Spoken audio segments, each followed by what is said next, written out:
End of the year, I usually do like a summary post and always reflect back on everything that happened throughout the year and like what my goals were, what I accomplished, what I wanted to do, and what I didn't. So I always go through all that. But that started with this. So that started with me hitting rock bottom originally, which was 2003, 2004, whatever year my divorce was finalized. So I got married, and we were married for less. Well, we were together for less than a year, married for less than a year before she said she wanted a divorce. And there was a lot of red flags I ignored. I wasn't ready to be married. Like it was just bad all the way around. And there were some specific things, and maybe I can get into those later, but specific things that like I couldn't even track. I didn't know what was going on. Things she had said, basically like there's no passion in this relationship. And I was like, oh well, do you want me to yell at you and call you an idiot and stuff like as an insult? And she's like, well, at least I know you care. And I remember thinking how crazy that was, not realizing later how important like emotion and passion is in relationships, especially when you think about triangular theory of love, passion, intimacy, and commitment. So didn't know anything, was totally just doomed from the start.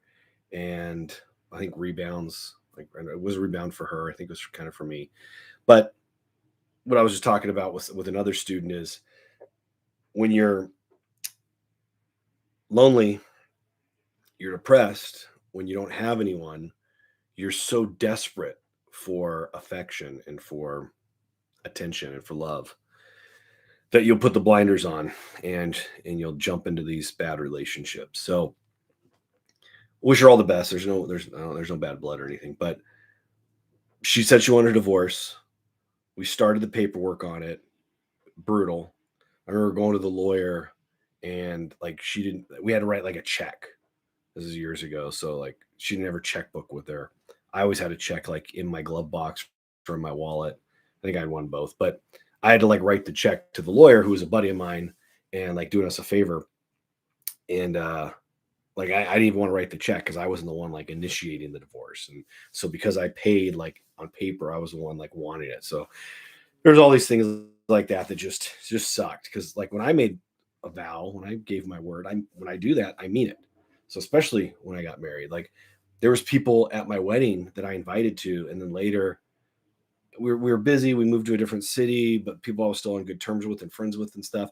But then after I got divorced, there was like some of them I just like never talked to again because I was so full of shame. I was so ashamed and full of shame and just horrible that like I didn't even want to see them because they came to my wedding, got me a gift and all this stuff. I was like, do I give wedding gifts back? I was like, man, it just sucked. So I remember she started dating someone. It's always what happens to when you're girls. There's guys just circling, friend zone orbiters, vultures. Like they're all just waiting for their chance. So obviously, like, and this is what every guy has to remember is like even before your guys' relationship's over, she could already have someone waiting, or like boom, it just starts like the day after, the night of you guys end.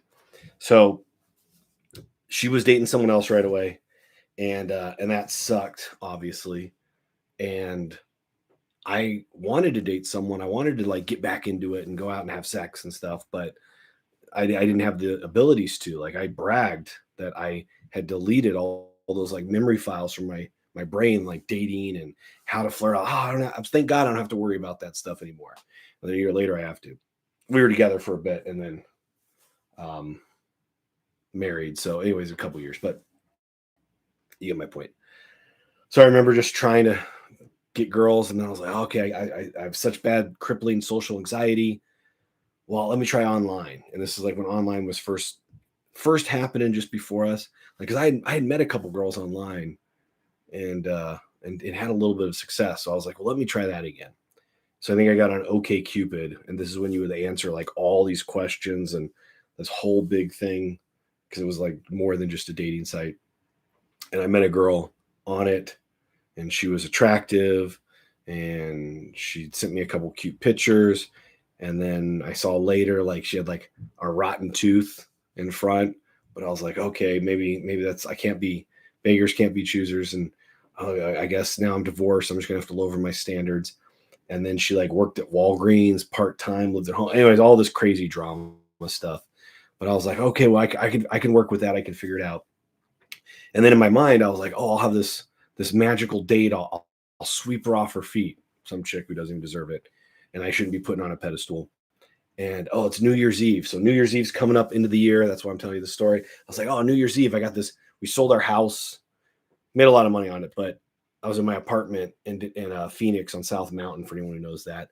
And you could see like downtown Phoenix, you could see ASU, you could see Chandler. Like I could see, I knew would be able to see multiple fireworks shows like at night. So I had this great plan of having the girl come over. I'll cook dinner. We can watch the fireworks show. Maybe later, maybe if I'm lucky, we'll have some fireworks of our own.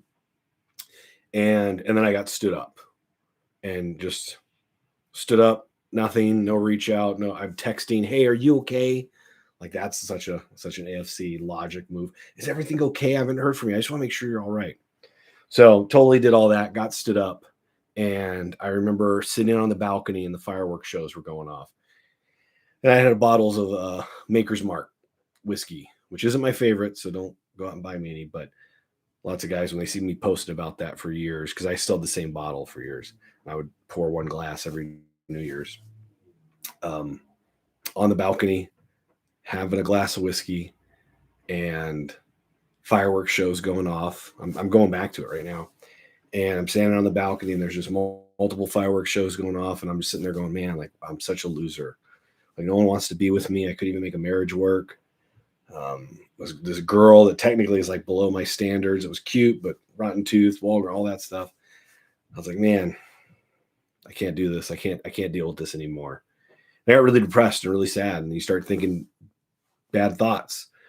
And even if you just think about things like, oh, well, I could maybe, like, my life's worthless. So I want to, like, I'm not saying like necessarily suicide or anything, but maybe I could sacrifice it for someone else who has like a better life kind of thing. Because they deserve to live. And like, what do I, oh, not deserve, like they have something to live for. That's a better way of saying it. And like, what do I have to live for? So it's kind of like that. I started having some deeper thoughts. But I knew, because of tactical training, because of martial arts, I knew this wasn't going to be something that could just change overnight. So I go, okay, well, how did I learn those other things? Well, you got to practice. I went to classes. I learned from experts, and I was like, okay, books, videos. I was like, I gotta start learning this stuff.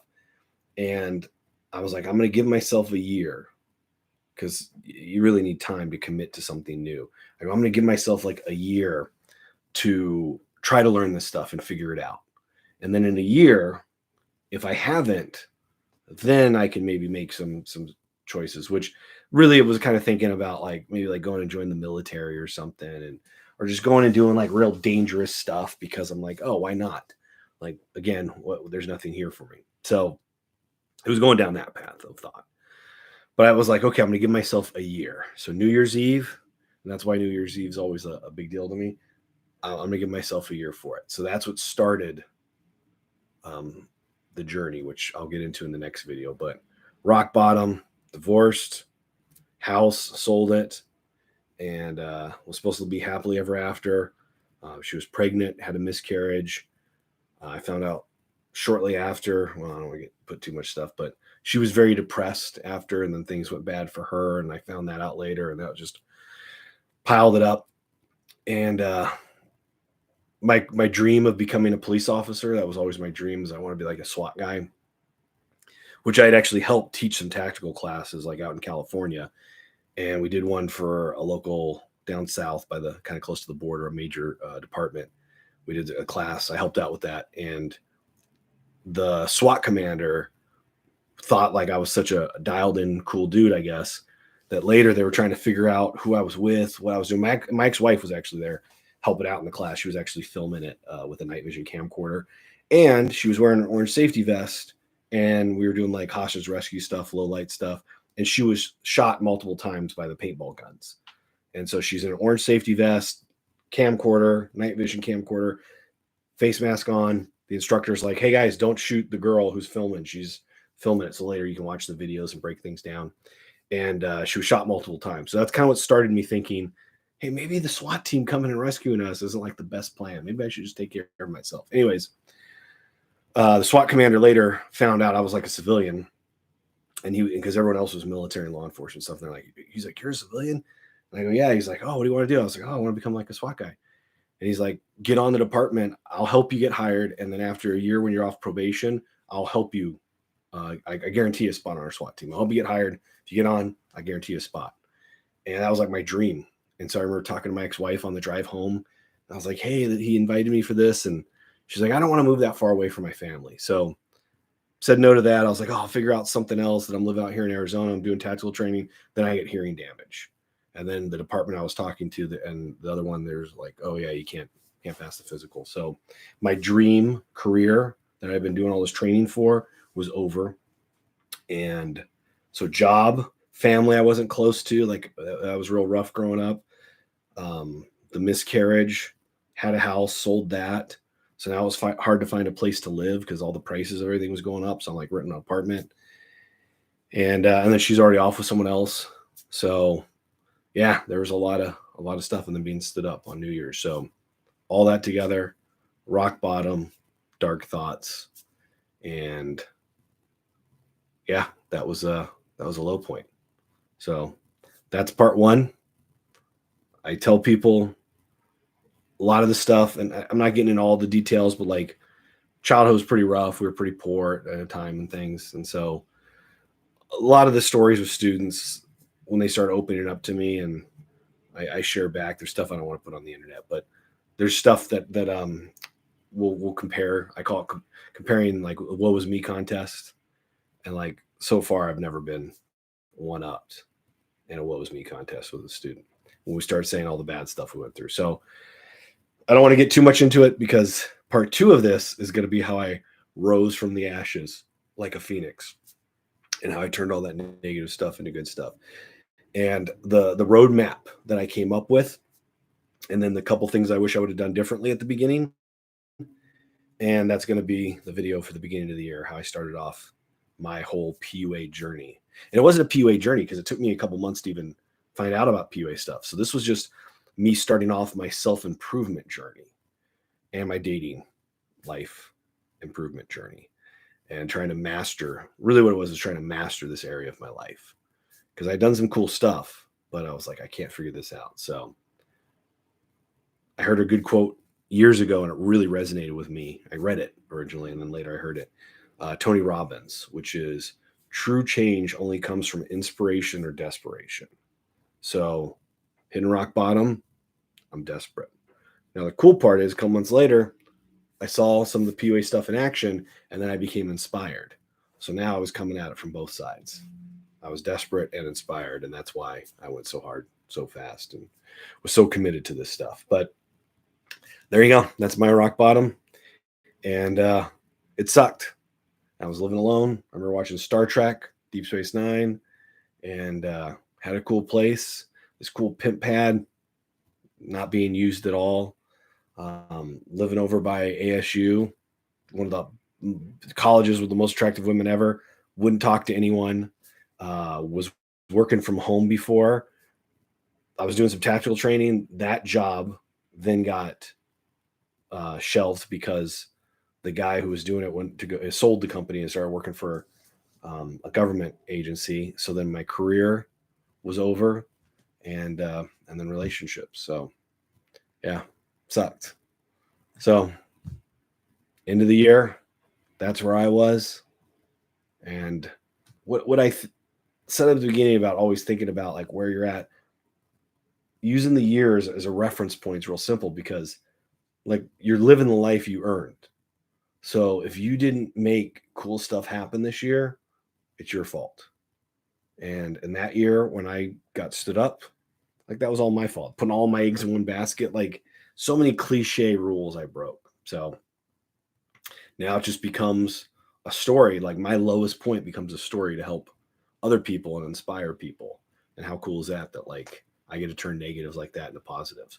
And like I said, that's what I was so desperate. That's what pushed me in the direction I needed to go. If I wasn't that desperate, if I wasn't that low, if I hadn't been stood up, none of this stuff would have happened. If that girl would have shown up, I probably would have dated her and told her I loved her and shit. So thank God everything happened the way it did. So on that, this is gonna be the last live stream for the end of the year. I got stuff going on, Christmas, New Year's, all that stuff. I think I'm gonna try to do it maybe on the 5th. I'll come back and do it the next one, which is again another Friday, but I'll see. I'll do an alert for that one.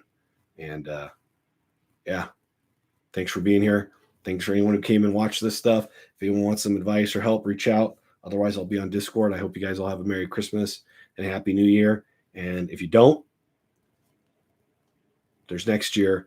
And I am living proof of what's possible of going from my lowest low to the next one to teaching guys how to improve their dating lives within 1 year. Later, guys.